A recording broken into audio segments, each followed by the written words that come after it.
The following podcast is a deep, shallow dive production. And you're going to love it. Okay, let's go.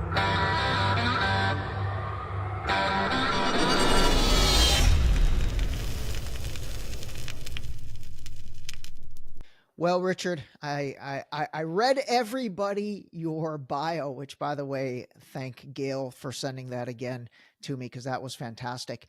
And, you know, I have played several of your clips leading up to the airing of this episode. And honestly, man, I just want to say thank you for coming on today and really helping us understand from a world-renowned architect's perspective, you know, what took place with 9/11, because as you and I have talked, you know, to me, 9/11 and what took place that day was the foundation of everything that's happened over the next, 24, 25 years. And so if we really want to think critically about everything that's going on right now, whether that's in Gaza, Palestine, Israel, whether that's in Russia, Ukraine, whether that's in Sudan, whether that happens in Iran, whatever the case may be, it really all comes down to understanding that, hey, you know, that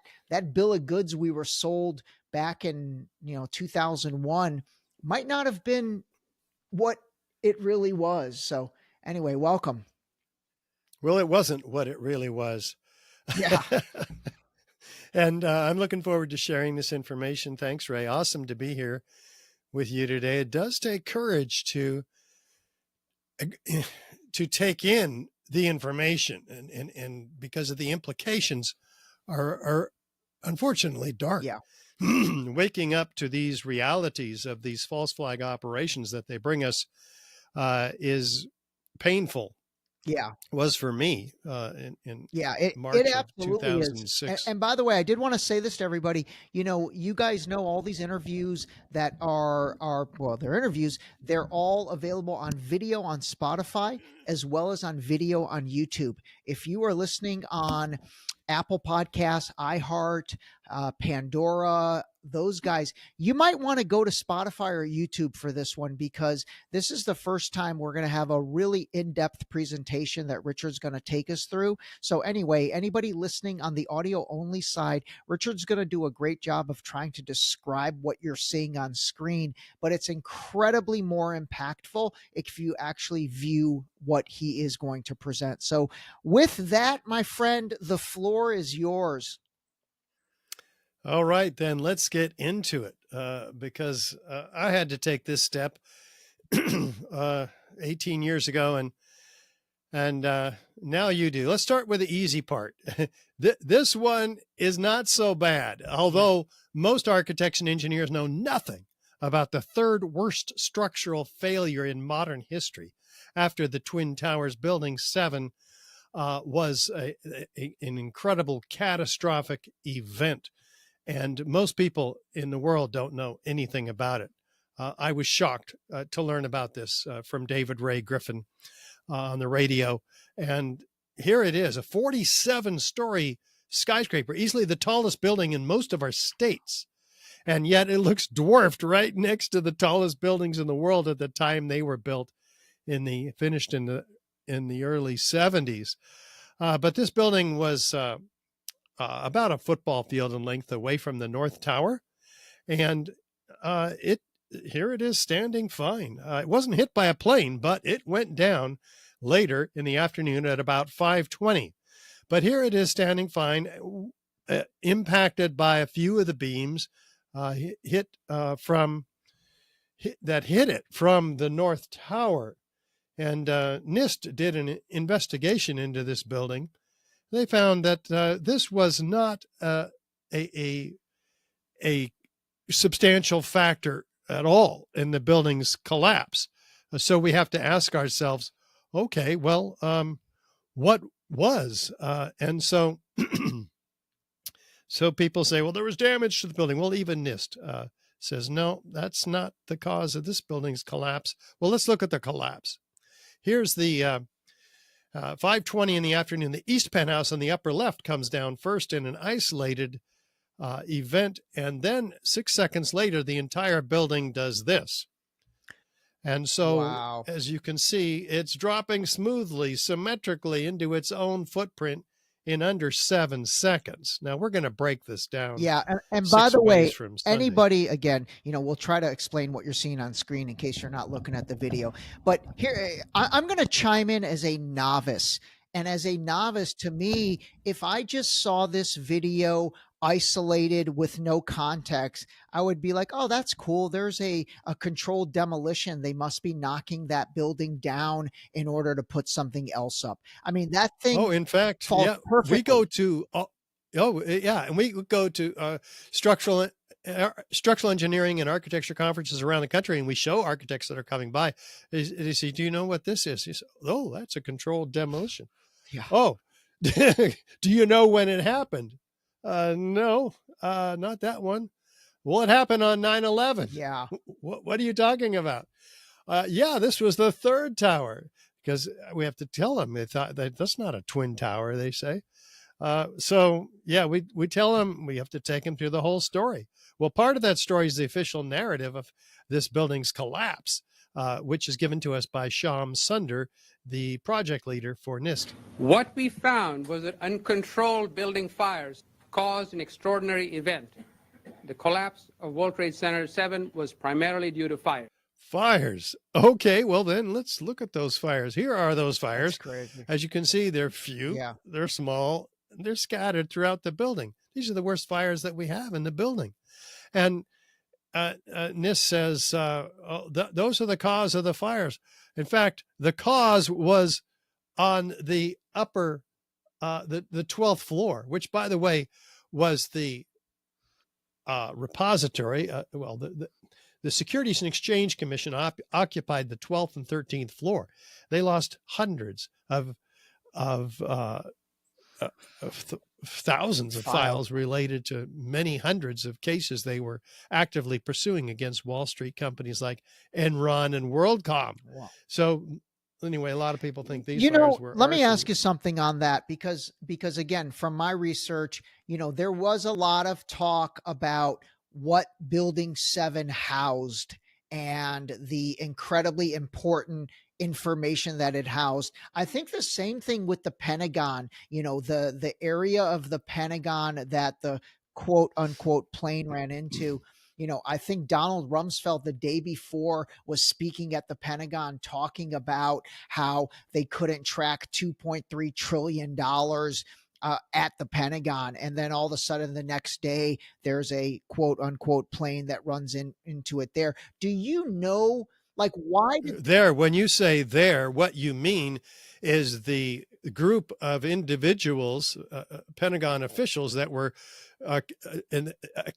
responsible for finding that Right. $2.3 trillion. They were the ones that were killed that day. Yeah. Okay, great.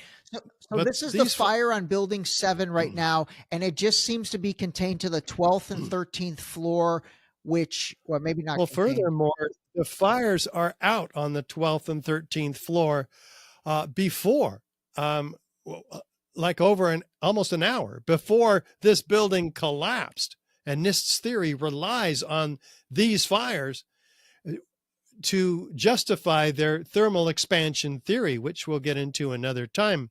But these fires, so they exaggerate in their fire simulation that oh yeah, look how bad these fires are. But you actually look at the photographs and they're completely burned out on that floor.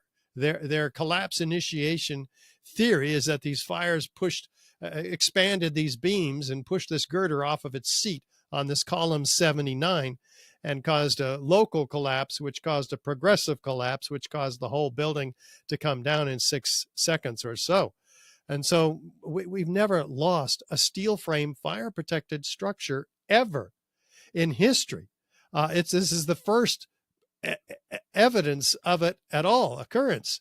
And not even after 9/11, with these fully engulfed buildings, have we lost one of these skyscrapers. Okay, so So- for everybody that is not watching, again, Richard, in this presentation, I mean, these are incredible. These images are amazing. There's an image from Jakarta. There's an image from the UAE. There's an image from London. These buildings look engulfed in fire. I mean, they almost look like a fire has like surrounded the building, but they did not fall. None of these buildings ended up falling and collapsing. And But these buildings did, and these are controlled demolitions, acknowledged.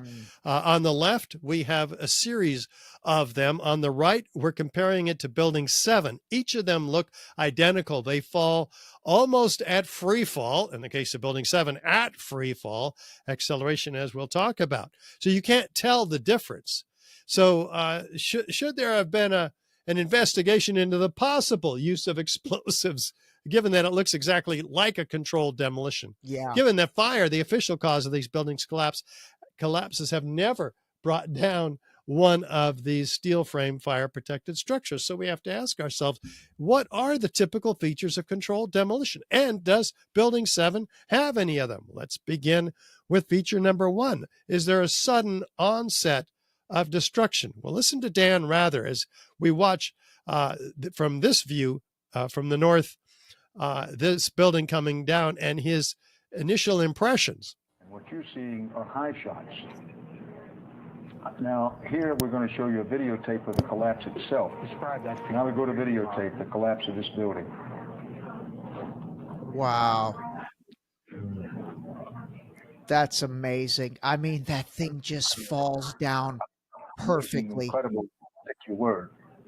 For the third time today, it's reminiscent of those pictures we've all seen too much on television before, when a building was deliberately destroyed by well-placed dynamite to knock it down. What was that, Dan? You're hearing Dan, right? Yeah, I can hear Dan. He said Okay. it's too reminiscent of the images we've seen on television where buildings are destroyed by well-placed dynamite to knock them down. Well, oh my God. He never repeated that statement, of course, and we've never seen since 9/11, except 2 occasions, this building coming down. It's as if it's been swept under the rug.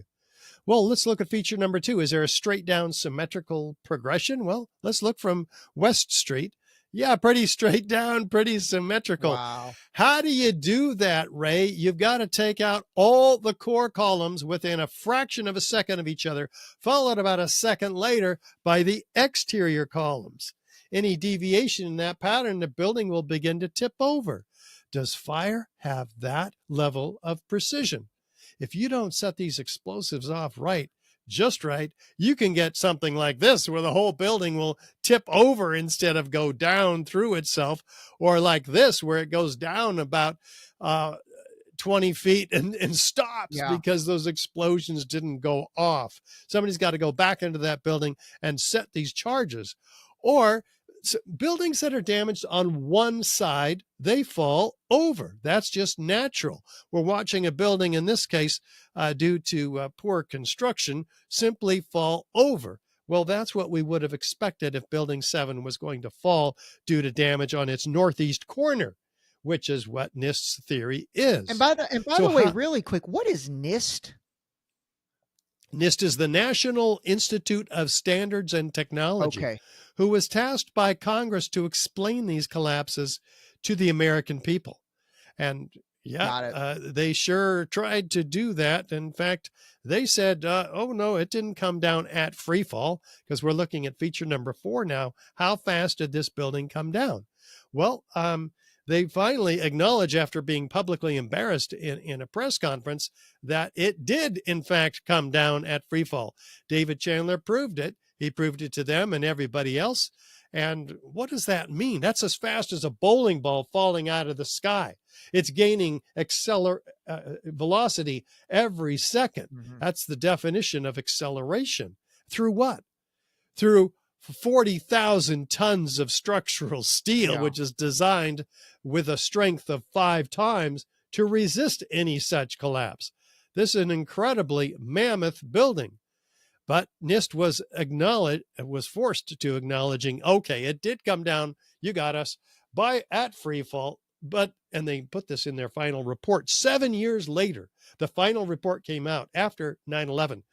they say, okay, it came down in free fall, but they don't acknowledge the implications of that free fall. What is that? That not one of these 80 columns, 81, gave any resistance in this building's for this building's collapse. Not one of them. So And where let me did they ask you this go? question, Richard. The diagram I'm looking at right now, the way these buildings are built, and again, Tower 7 or Building 7 is a 47-story building with 81 columns going up and down. What you're saying is literally 81 for 81 of these columns had to fall at the same speed or same rate in order to accomplish the way this building fell. Like, I mean, that seems They impossible. let go of their strength. Okay.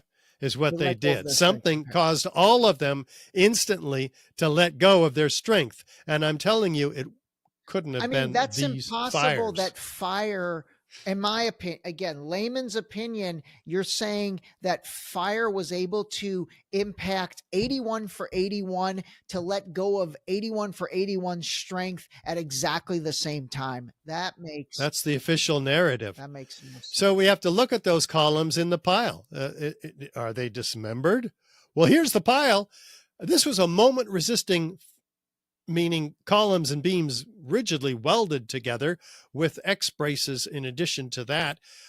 A 47-story skyscraper falling like a house of cards to a pile 4 to 6 stories tall. It should have been, if it was going to collapse at all, 20 stories tall with major chunks of the building. Look, this is how buildings look when they fall. Right. In this case, due to earthquakes. The columns and beams are not severed all one from another. The concrete is not pulverized to a fine powder. We can recognize the building as a building, Right. as opposed to a house of cards. Right. And actually, you know what? It's interesting. Just when was it? A couple of weeks ago, where you had the big earthquake in like Thailand or Myanmar or something. I mean, the buildings fell sideways. Like that earthquake caused the buildings to fall sideways. Well, most of them did. Yeah. There was certainly one that fell down through itself, but it was under construction. It was not braced Got yet. it.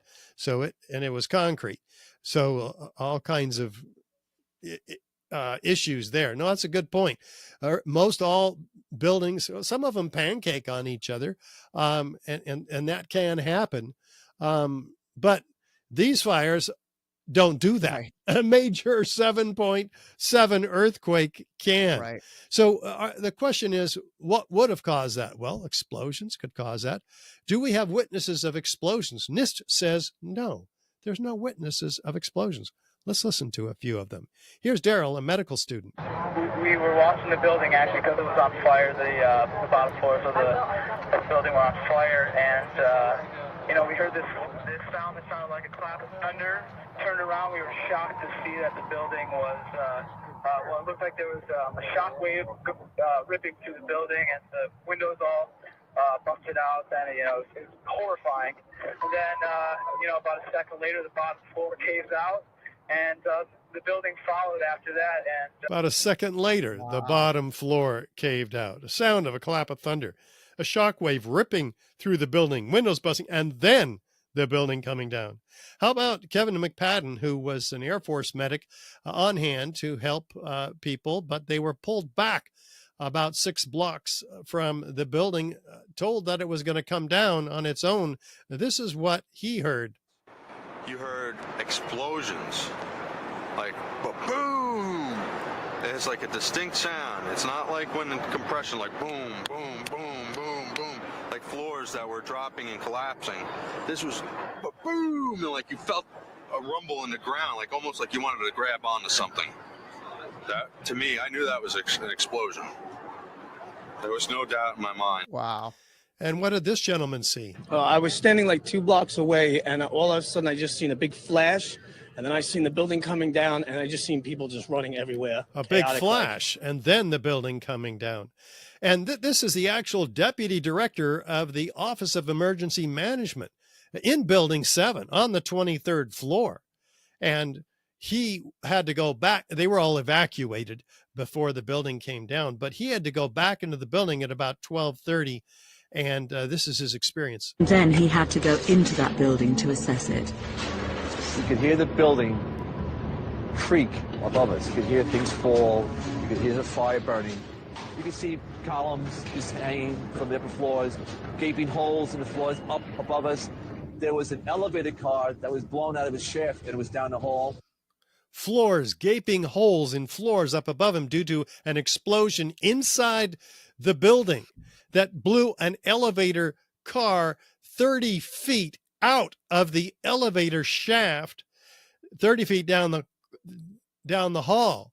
And she's freaked out by all of this. Of course, this can't happen from damage to the outside of the building. This is inside the middle of the building. And how could a fire cause an elevator car to get flown that far? I mean, elevator cars are thousands of pounds probably themselves. That makes zero sense. No, and yeah, correct. And they were evacuated out, but some were called to this emergency meeting on the 23rd floor. Barry Jennings was one of them. Michael Hess, they were together.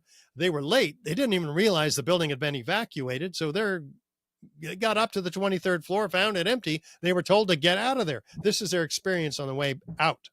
When we got to the 8th floor, I started walking to one side of the building. That side of the building was gone. The first explosion I heard when I was on the stairwell landing, when we made it down to the 6th floor. Then we made it back to the 8th floor. I heard some more explosions. What sort of sound? Like a boom. Like an explosion. More than one? Yes. We started walking down the stairs. We made it to the 8th floor. Big explosion. Blew us back into the 8th floor. When we get outside, a police officer comes to me and says, you have to run. We have more information of bombs, so you have to run. Information of bombs? Bombs like this heard in the late morning of 9/11 in that vicinity? Yeah, here's one of the guys. He can tell you I'm okay, all right? Here, hold on. You want to call your mother or something? No witnesses of explosions, says NIST. Well, talk to these guys, did you? They say, well, we've talked to 116 first responders and no witnesses of explosions. Wow. Interesting. Well, if this was a planned event, people would know about it in advance. People like the fire chiefs. This one, Nick Visconti, says, we're moving the command post over this way. The command post was, by the way, their command post was near Building 7, so they're getting out of the way. That building's coming down, they're saying. Well, how do they know the building's going to come down? No steel frame fire protected structures ever come down due to fires. And you saw the fires in this building. Those are fightable fires. But listen to the Chief Hayden. Well, we had our special operations people set up surveying instruments to monitor and see if there was any movement of the building. We're concerned of the possibility of collapse of the building. And we had a discussion with one particular engineer there, and we asked him if we allowed it to burn, could we anticipate a collapse, and if so, how soon? And it turned out that he was pretty much right on the money, that he said in its current state you have about 5 hours. Wait a minute. No steel frame protected structures ever collapsed, but this engineer says this one's going to collapse, and he says it's going to collapse in about 5 hours, which is exactly what it did. Of course, this prediction could only have been made with foreknowledge. Yeah.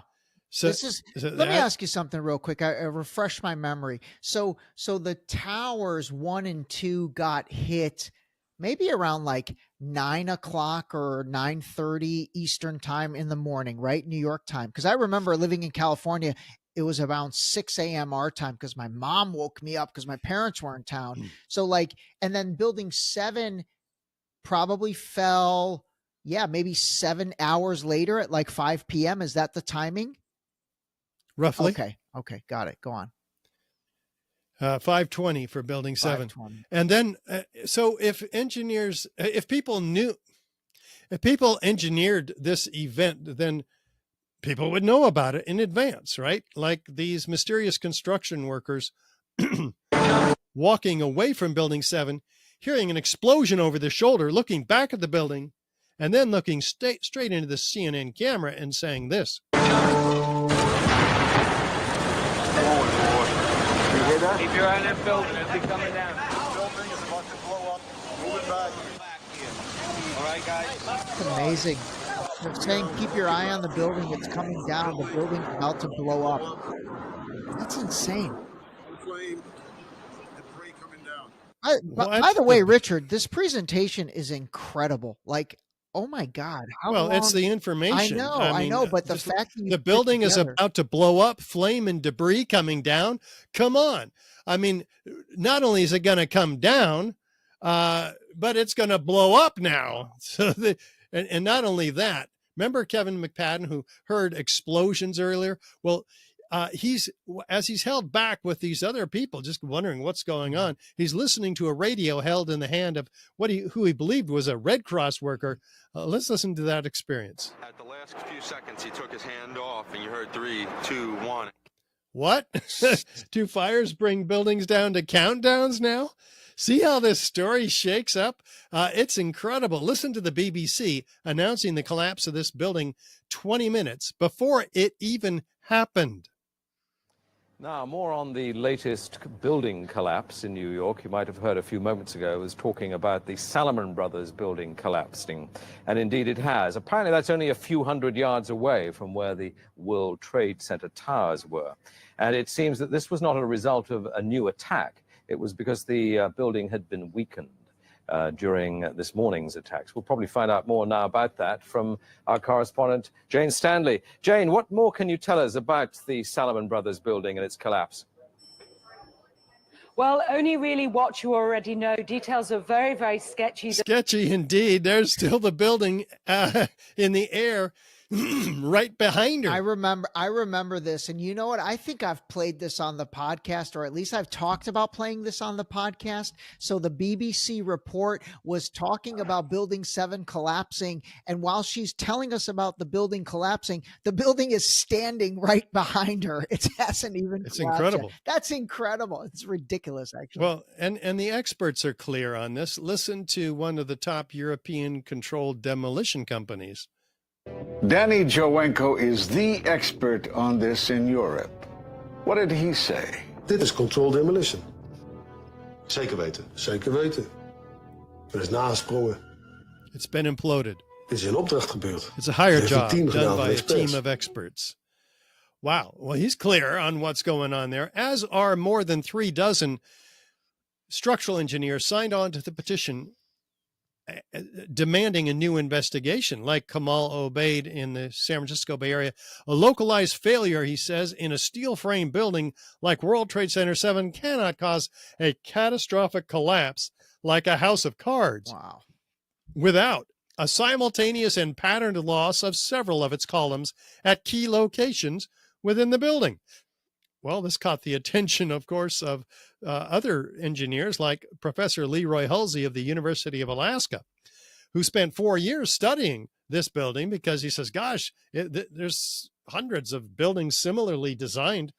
If they can come down at free fall due to a few small fires, then we got a big problem in our skyscrapers. So he does these studies with two competing software programs to corroborate each other, and they did. They found that if we do what NIST did in their computer model and we take out columns 79, 80, and 81 in the northeast corner, then what would happen? Well, here's what happens. The building begins to tip over. Yeah. You get kicked in the knee and you fall in that direction. So this is intuitive. But so what do we have to do to make this building look like the video did? Well, let's compare it to the video. Here we have the video of the building's collapse in the center. On the left, we have the University of Alaska, which says, okay, we take out all the columns in the building at once. And by God, sure enough, it looks exactly like the video. It comes down at free fall and symmetrically. Whereas on the right, we have the NIST computer model, which they used to prove their theory, which completely disproves it. Because A, it shows they did take out 400 structural steel connections every second to get this building to fall, but still they can't back engineer it enough to make it not tip over. So they stop the animation, or they don't show us what happens to the rest of it. It begins to buckle like a natural collapse would. It begins to fall over. So they completely stop it. So the findings from the University of Alaska state fire didn't cause the collapse of this building. The temperatures were not high enough to cause the weakening of the steel framing. Thermal expansion did not result in a loss of support for the beams and girders. The collapse of this building was a global failure involving what? The near simultaneous failure of all the columns in the building, not a progressive collapse as claimed by NIST. Let me ask you this question, Richard. Let me ask you this. I mean, this is fascinating. So in a controlled demolition, okay, let's say we were doing a controlled demolition of building 7. You've got 81 columns. How does that work? Is there dynamite set up at the exact same at one location? Well, we're going to find out. We're going to find out exactly how that works right now, as a matter of fact, amazing. Because what NIST did not do is look at the evidence of persistent extreme heat and molten steel and iron. But guess what? FEMA before them did. And they produced their building performance assessment team report in May of 2002.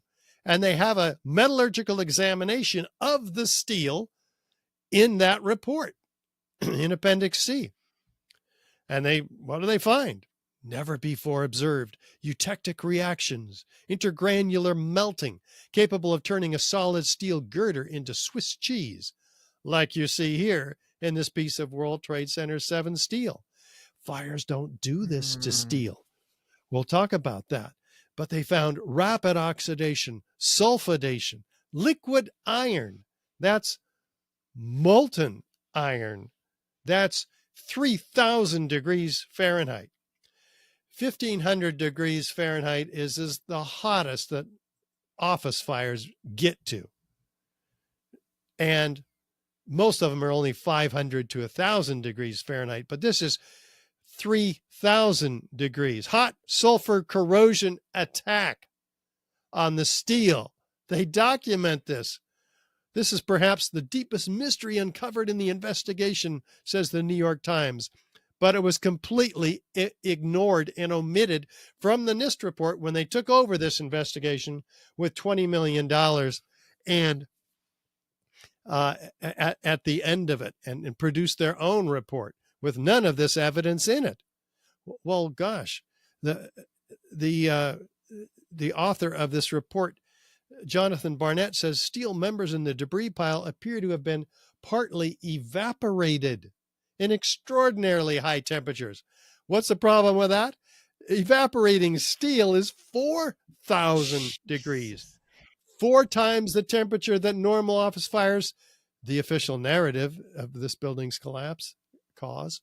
So again, just for us dummies, a regular fire, whether that's an office fire or the fire that's burning in our fireplace, how hot is that? Is that at maximum 500 degrees Fahrenheit? Well, fireplace is a unique environment, often fed with air, but even so, it only burns 1,500 degrees, less than half of the temperatures capable of melting girders, like Abulhazan Astani Azal, a structural engineer here, documents the melting of girders. And so, your barbecue is maybe 500 degrees. That's a typical office. It's even hotter than typical office fires because, again, it's designed to produce heat. Office fires or home fires can get 1,000 degrees Fahrenheit, never more than the absolute hottest 1,800 degrees Fahrenheit. And the temperatures we're looking at here in the molten metal pouring out of the material held in the crab claw excavator at the World Trade Center aftermath, we're seeing molten material, yellow and white hot. We can tell the temperature of molten iron or steel by its color. We're exceeding 2,500 degrees here. Wow. More than twice what office fires ever get to typically. So we know it's certainly not jet fuel. No plane hit Building 7, right? Maybe I forgot to mention that. Yeah, that's a No plane hit point. this building. Yeah, I remember. but it went down anyway. The two big things that you just kept hearing over and over was molten steel. You kept hearing that, which I don't think anybody even really understood. And then obviously they said it was the jet fuel that caused the collapse of World Trade Center 1 and 2. But that's an amazing point you just made. There was no plane. I think so too. Yeah. And there's no jet fuel.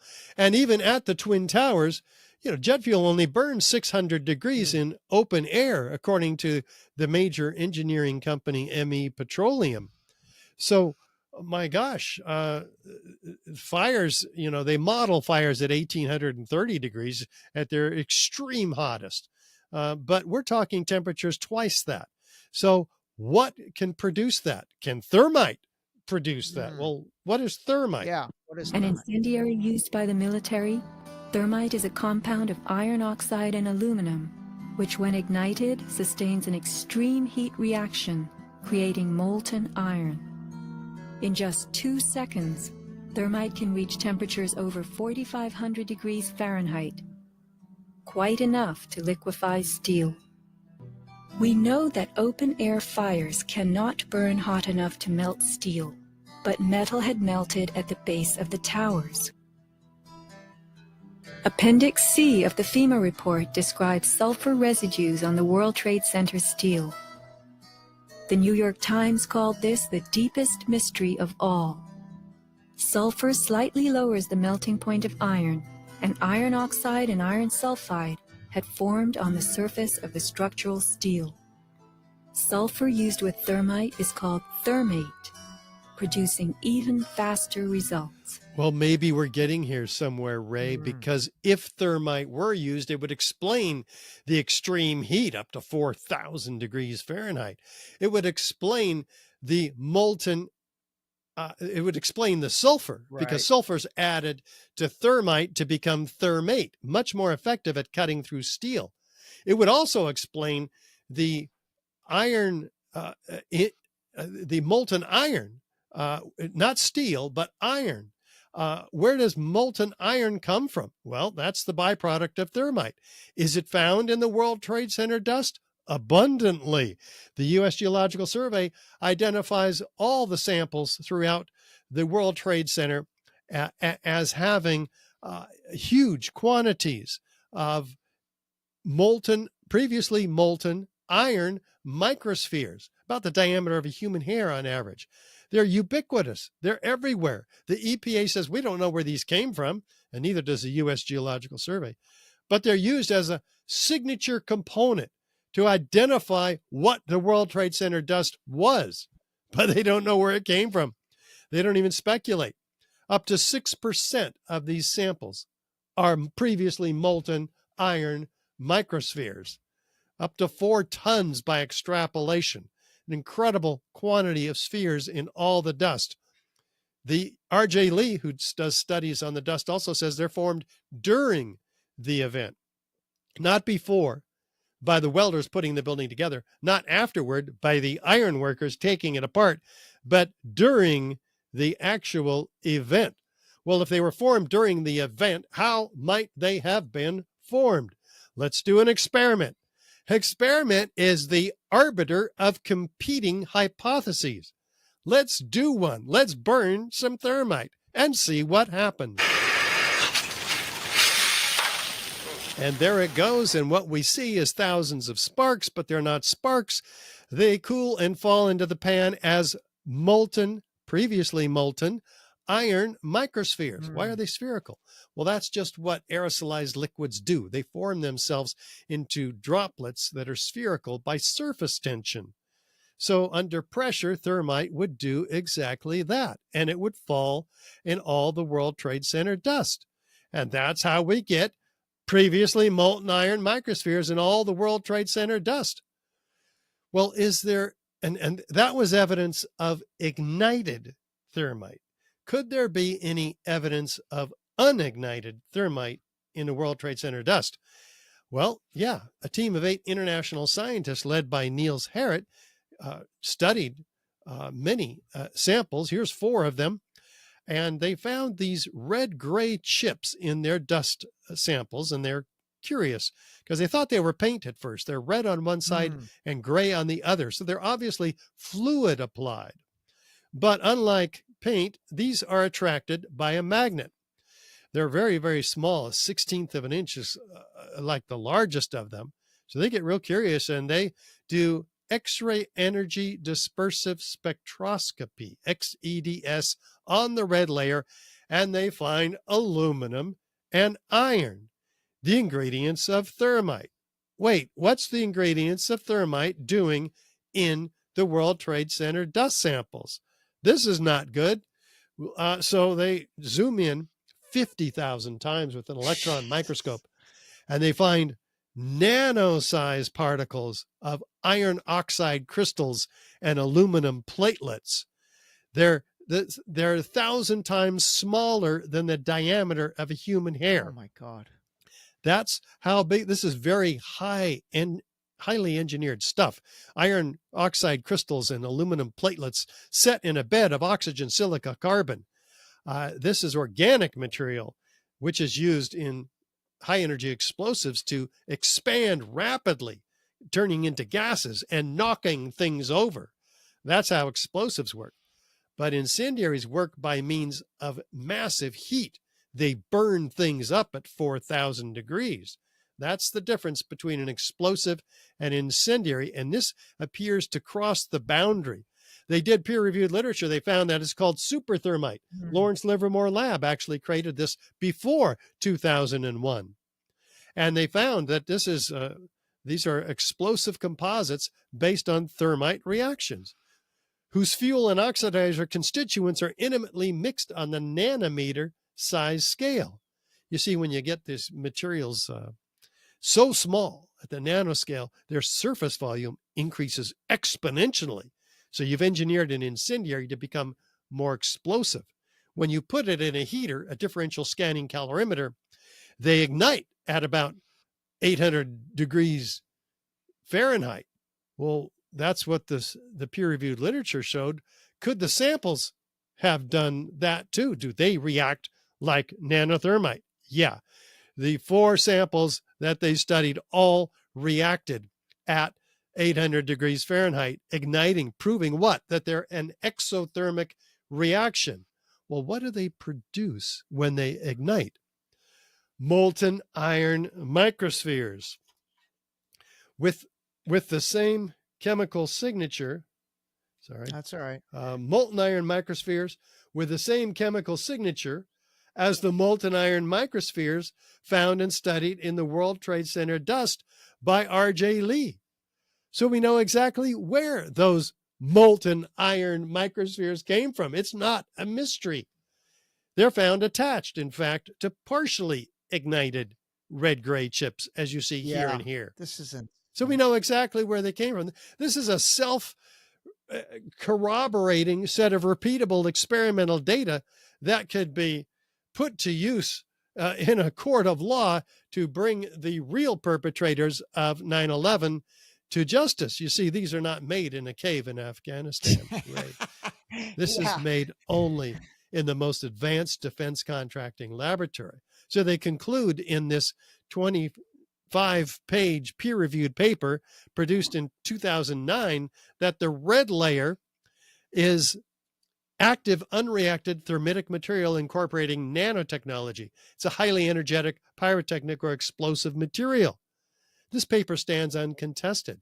Nobody's put forth their own peer-reviewed paper saying, hey, here's what this is. This is what they've had since 2009 to challenge this paper. It has not been challenged. Oh, people will raise their hand and say, oh no, this is paint.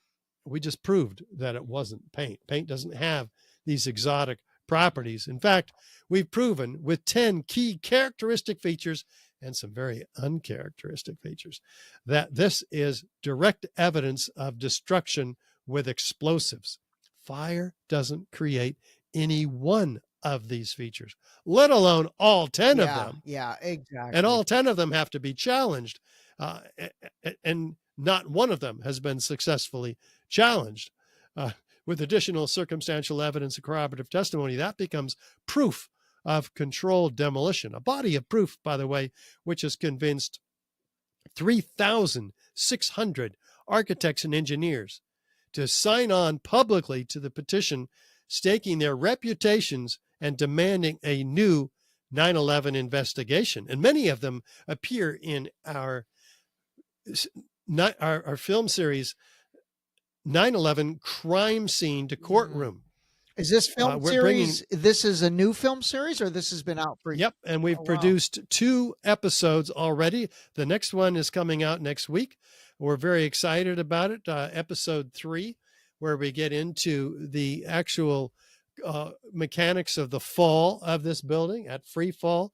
And we have, in fact, we've partnered with the Lawyers Committee for 9/11 Inquiry. Mick Harrison, their litigation director, and I are presenting this evidence in a boardroom to the grand jury. Oh, wow. Our own stand-in grand jurors. It's very nicely done.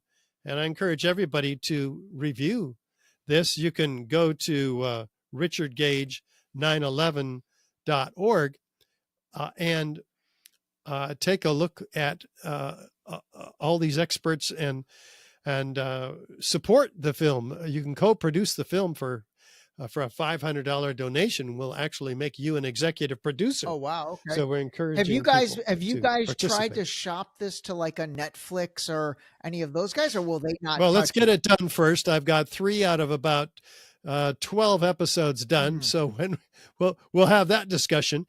By the way, there's a dedicated website that people can visit at 911c2c.org. Okay. That's 911.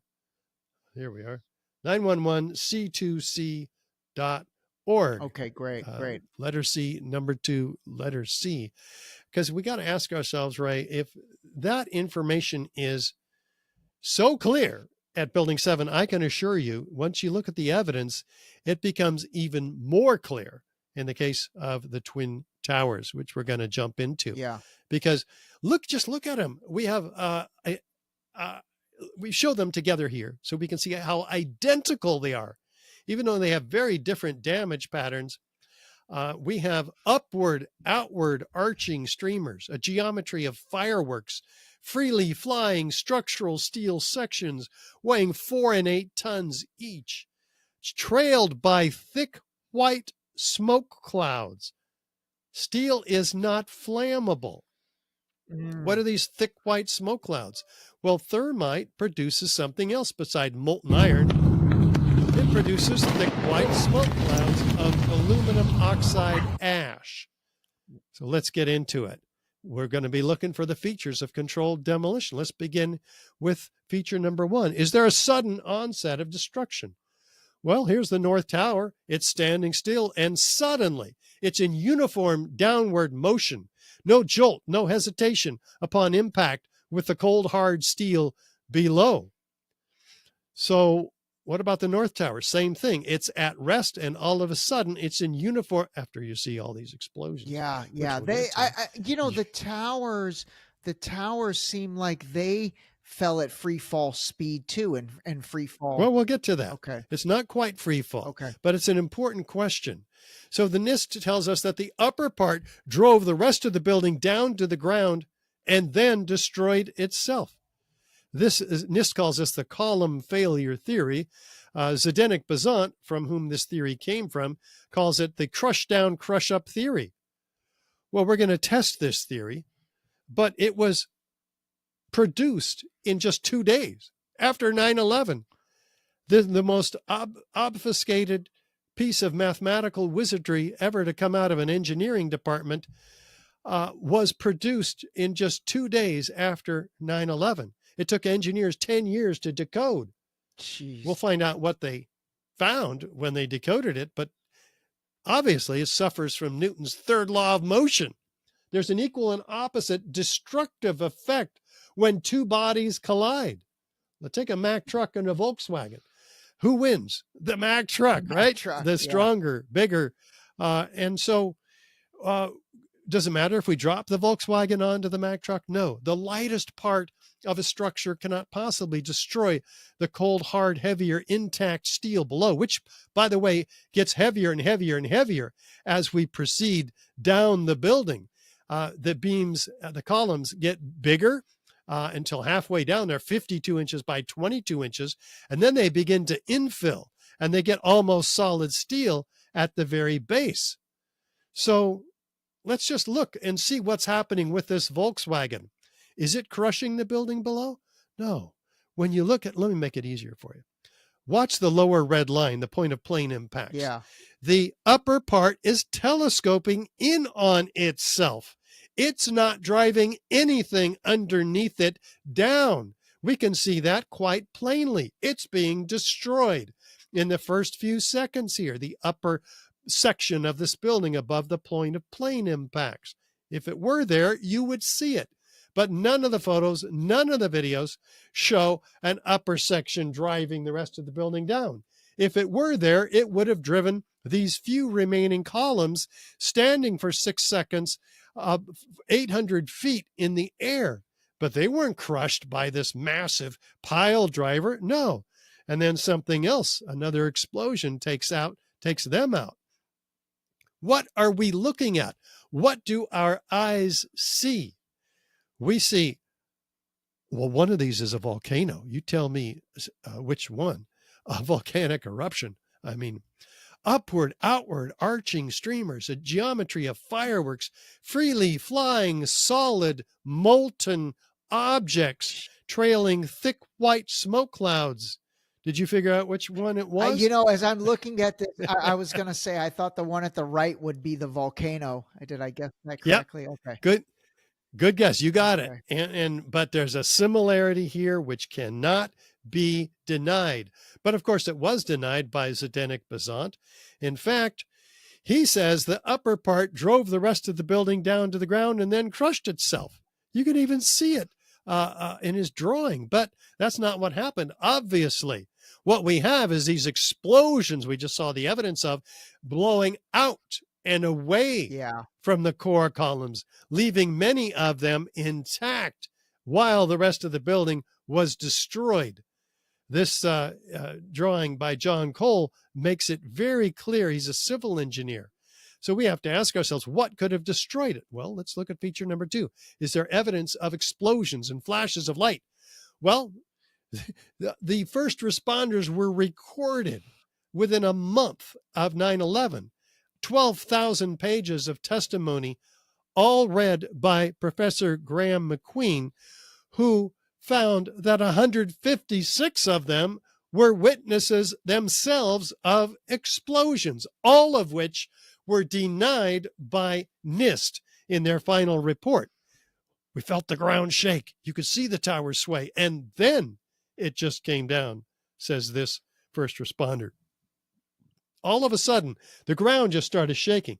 Felt like a train running under my feet. The next thing we know, we look up and the tower is collapsing. You're going to hear this order of events again and again. They're seeing something. They're feeling something. They're hearing something. Explosions. Before the tower collapses. It shook my bones shortly before the first tower came down. I remember feeling the ground shaking. Heard a terrible noise. And then debris just started flying everywhere. I saw flash, flash, flash at the lower level of the building. Like when they demolish a building, with each popping sound initially an orange, and then a red flash came out of the building and then would just go all around the building on both sides. Saw a number of brief light sources being emitted from inside the building between floors 10 and 15. He saw about 6 of these brief flashes accompanied by a crackling sound before the tower collapsed. I saw low-level flashes. I saw a flash, flash, flash, and then it looked like the building came down.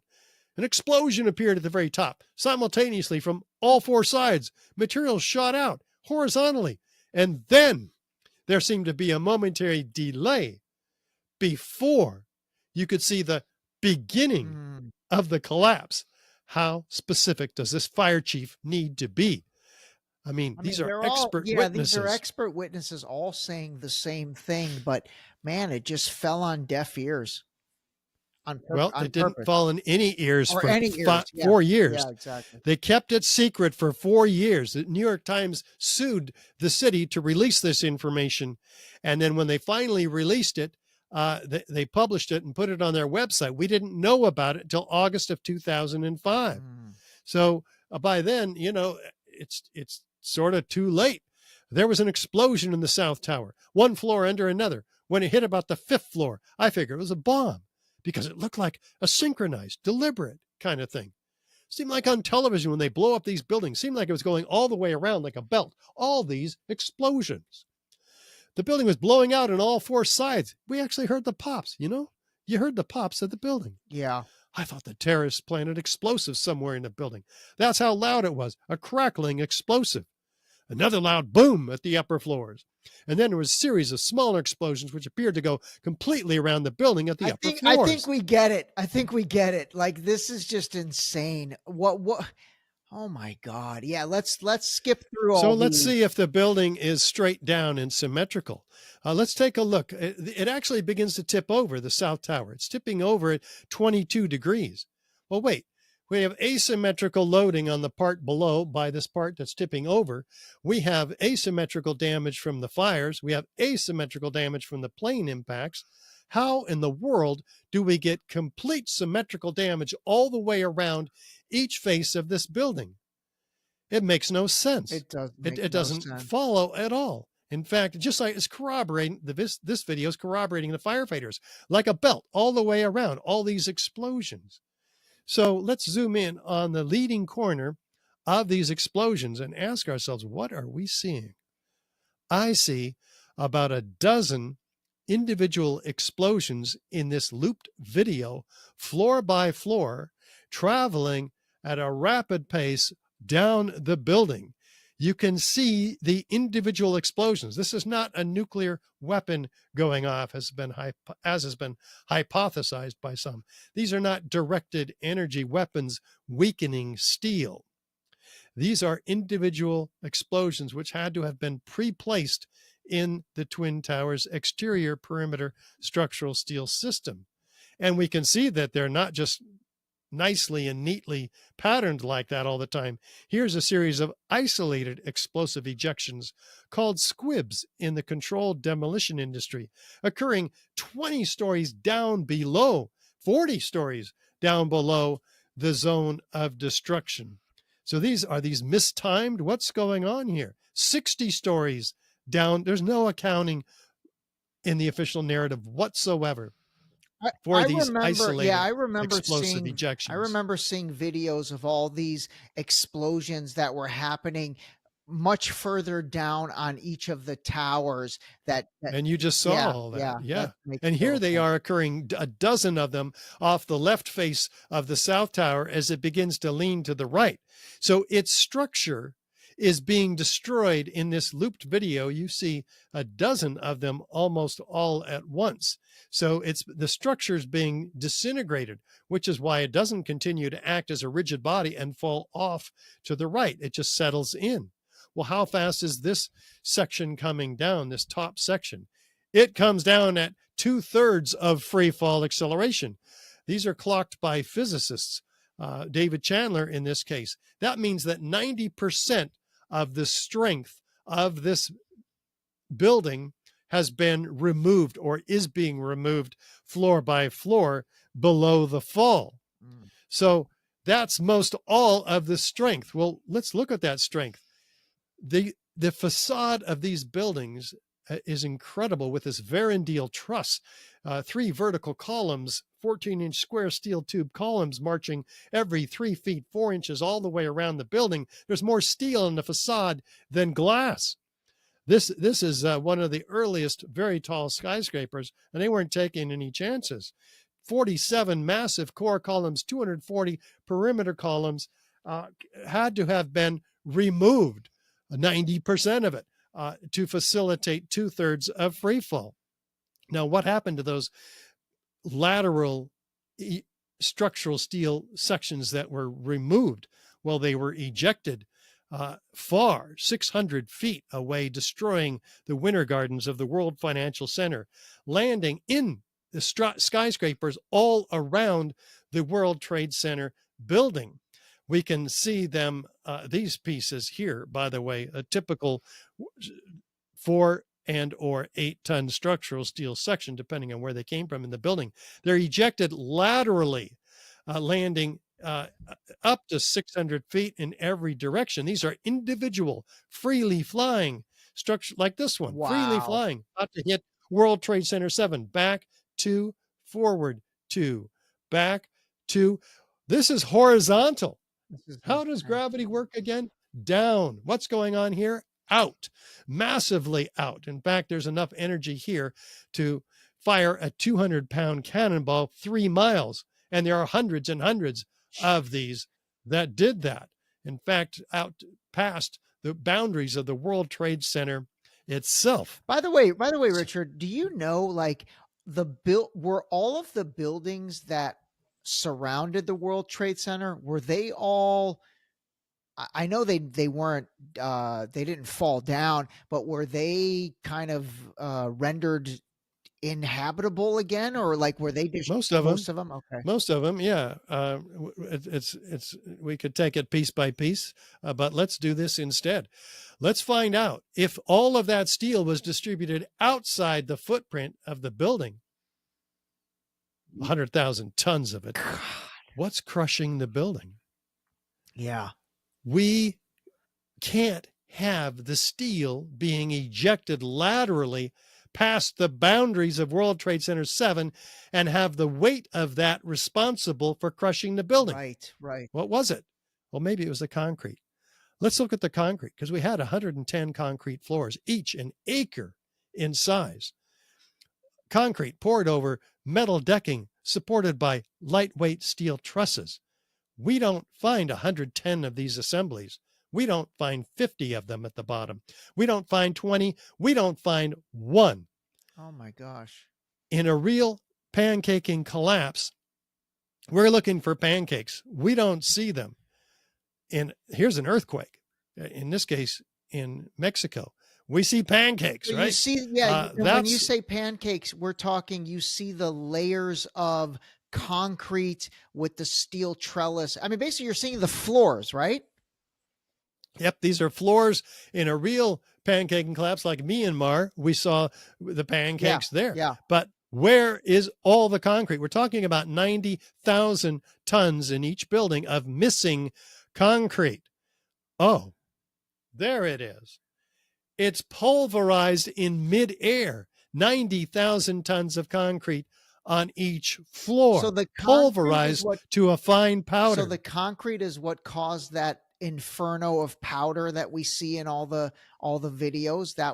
That's what you're looking at. In fact, the USGS finds that this is 30% concrete in all the World Trade Center dust spread river to river. Now, how could it be powderized?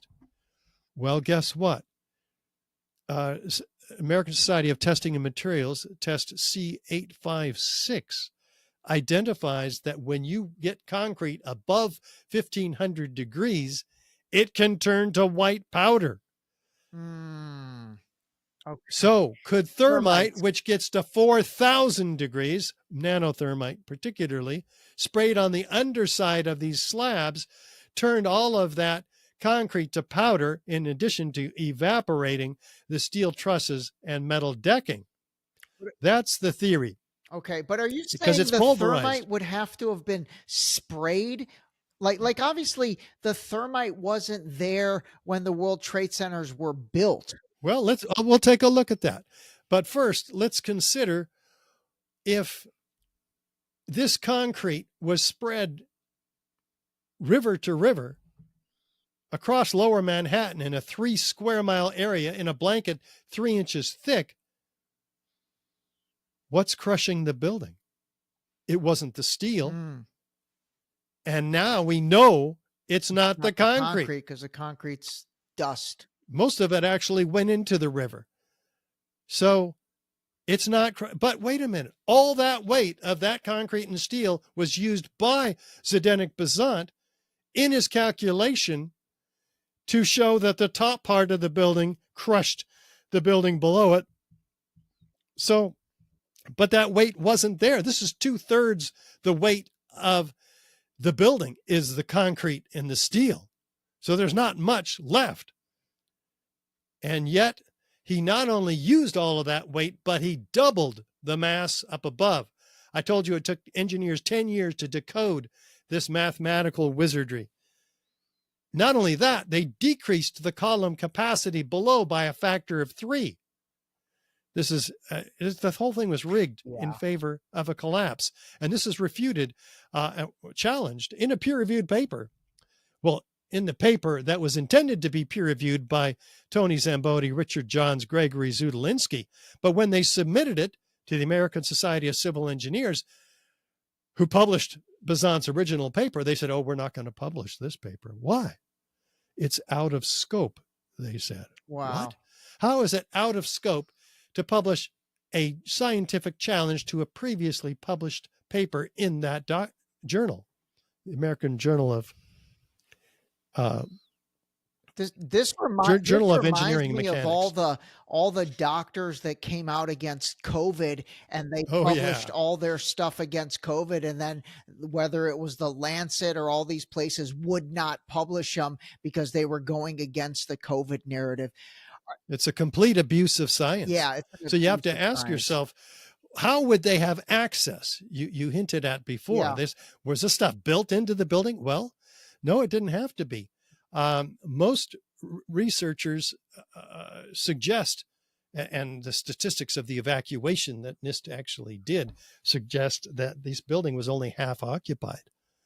And in the months and years before 9/11, there were fireproofing upgrades in the building, coincidentally on the floors that the planes hit. Oh, wow. Okay. So this is damning evidence dug up by Kevin Ryan at digwithin.net.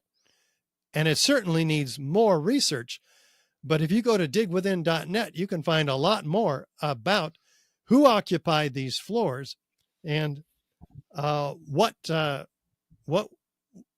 opportunities were So let me for ask demolition you this. access. So let me ask you this. Then it would be plausible for the nanothermite to have been applied during this process where they said they were fireproofing, a fireproofing upgrade. Yes, it would be plausible. Most fireproofing is cementitious material, looks like cement, very lightweight.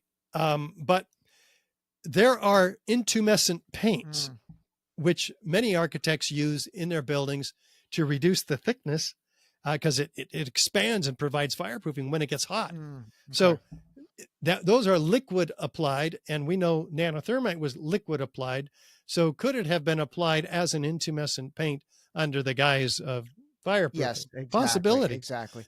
Another possibility is the access to the core columns and beams in the building, which would give you immediate, if you had access to the elevator shafts, they're right next to the core columns and beams in the building, in fact.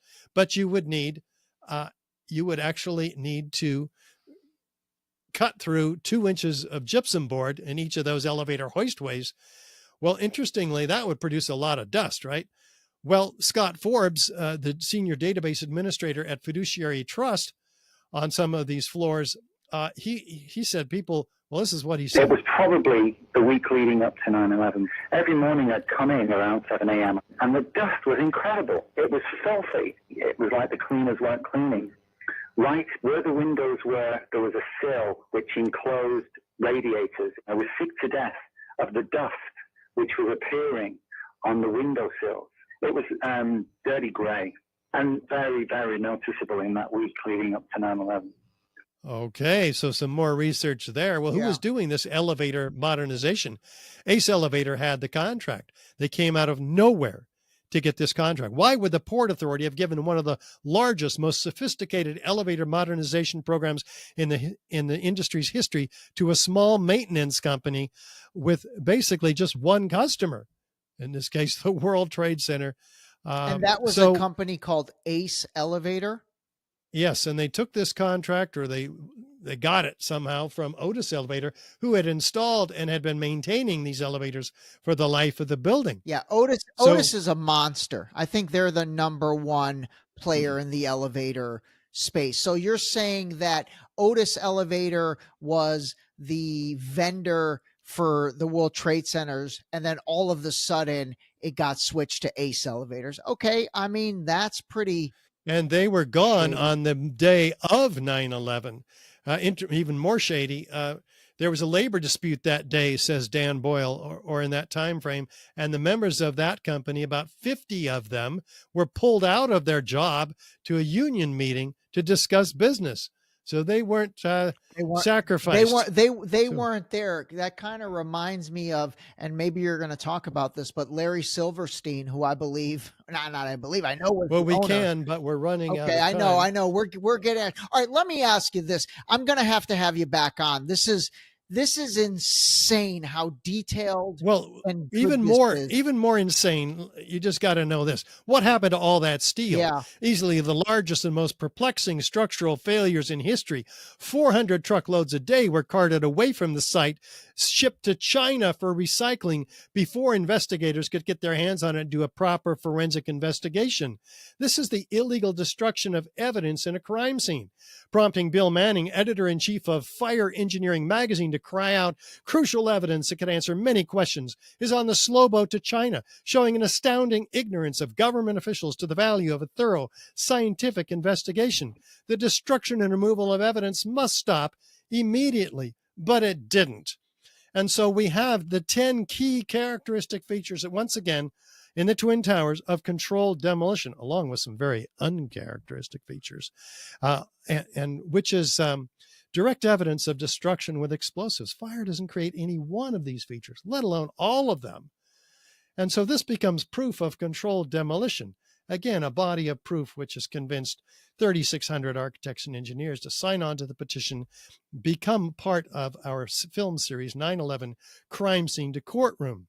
You can see all this evidence in these documentaries that we produced at Richard Gage 9/11. The outline of this evidence is in a brochure. You can download it and print it and hand it out to every architect and engineer you can find, because the truth about 9/11, as we are beginning to discover, is a dark one. I mean, where are we going to draw our line in the sand?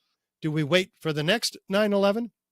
I have news for you. Over the last 4 years, we have been dealt it in the form of the false disease, which has been engineered, and the false solution to it, which has been engineered, which is more of a problem than the disease itself. So we got to speak the truth. This is absolutely critical. You are a beast. You are an absolute beast, man. And listen, everybody, what Richard presented us, it was normally a 2-hour presentation. And I had asked him, I said, hey, can we condense this down to an hour? Because that's my audience's threshold. So the reason it sounded like he was speeding through it was because he was kind of speeding through it, because I asked him to speed through it. But listen, this was phenomenal. Your level of preparation is second to none. The receipts that you bring with this presentation are second to none. So let me ask you this, because I do think we're going to need to do a follow-up, and actually maybe we'll talk about COVID-19 in that follow-up, because I know you have a lot of thoughts there. But what to me really came to my mind was the playbook, man. It's a playbook. And I talk about playbooks all the time. And the playbook that was developed with 9/11 was reapplied with COVID. We might even be seeing that playbook right now in terms of the stuff going on in Gaza. There's so many things that if you really take a critical view and look back to the past, it absolutely helps you make sense of kind of what's going on in the future, what's going on presently. So let me ask you this. I've talked a lot on the podcast about basically 9/11 being what enabled the forever wars, enabled invading Afghanistan, invading Iraq, obviously getting the natural resources, oil and natural gas from both of those countries, opium actually from Afghanistan as well. I mean, fundamentally, and you don't have to answer this if this is not part of what you are about. But, you know, what was it all about? If we're in agreement that it wasn't 19 random Muslim dudes with box cutters, you know, doing an act of terrorism, what do you think it was all about? It's a multifaceted set of motivations governed by the most powerful people in the world who control the U.S. government, most governments around the world, the media, the oil companies, the insurance companies, the banking cartels. They have much to gain. They all profited enormously from this operation. We've invaded 2 countries in the Middle East, securing, as you mentioned, the opium production in Afghanistan, surrounding, and in Iraq, the oil companies. But with those 2 countries having been invaded, we've now, or for the last 14 years anyway, surrounded Iran. Yeah. Well, the last 20 years. Yeah. And so we've gotten kicked out of Afghanistan. By the way, since we left Afghanistan, the Taliban, who shut down the opium production when they got into power, and then they were kicked out by us. Opium production skyrocketed under our watch. After we got kicked out again, back down to 185 metric tons per year.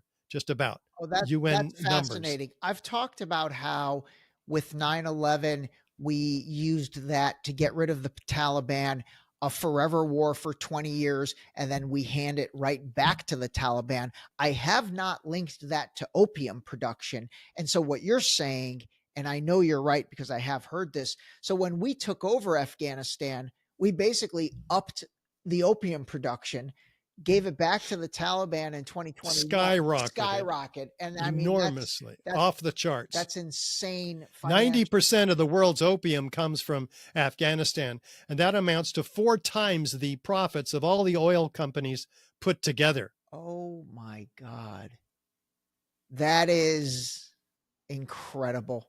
And now the Taliban, which is back in power, they're not, why are they not monetizing it? Well, apparently they're trying to feed their people. Okay. I don't know. That's my best guess. Okay. Well, listen. But we were warned. But yeah, go ahead. Uh-huh. No, I was just going to say, anything else that you want to convey in this episode, I have to have you back on, and you know, maybe we will prep the audience. Maybe you'll be my first Joe Rogan style 3-hour episode, because I have a feeling everyone is willing to listen to you for 3 hours. They're probably not. Well, I think it would. Go ahead. I think it'd be more productive for us to launch into the playbook. Okay. Because I have done 2 other presentations using the same playbook as 9/11. I call it the parallels of 9/11 and COVID, and how that all played out and continues to play out. I would love that.